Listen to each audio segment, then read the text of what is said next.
in Oz. Un inolvidable mundo de fantasía ha regresado a nuestra cartelera gracias a Oz, el Poderoso. Así que ahora nos toca revelar toda la magia cinematográfica de esta superproducción. Protagonizada por James Franco, junto a las tan bellas como talentosa Rachel Weisz, Mila Kunis y Michelle Williams, Oz, el Poderoso, contó con un millonario presupuesto de $200 millones y todo el respaldo de los estudios Walt Disney Pictures.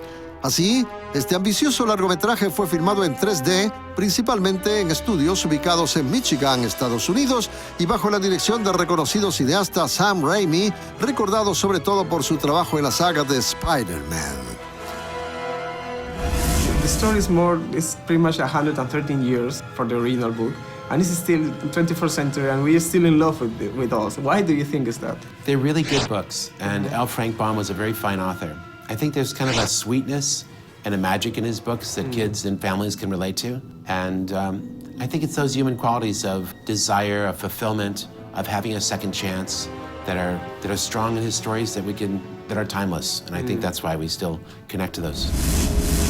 Inspirada en las novelas infantiles del escritor estadounidense L. Frank Baum, esta película es la precuela del clásico film El Mago de Oz de 1939.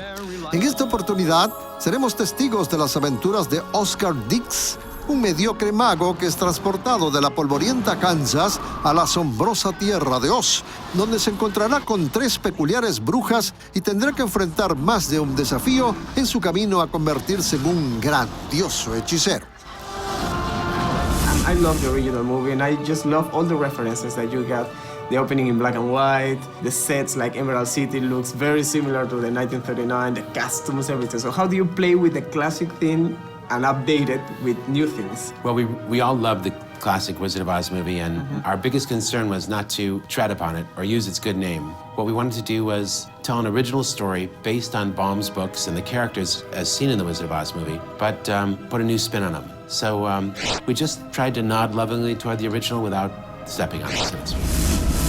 El impresionante aspecto visual de la cinta es el resultado de combinar elementos reales, sobre todo en el caso de las cosas que tenían contacto directo con los actores, e imágenes generadas por computadora, las cuales se usaron principalmente para los paisajes que recrean Oz y para darle vida a algunos fantásticos personajes.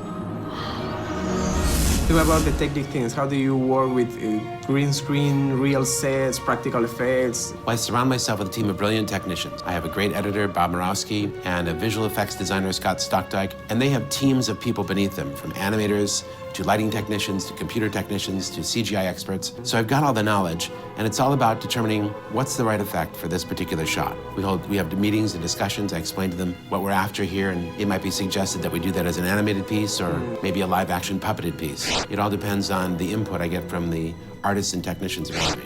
The opening in black and white, I love that because it's, of course, immediately reference from the MGM movie. That's right. I knew that when I went in to tell Disney why I loved the picture so much, and I was explaining to them how I would make it, that was one of the things I described to them.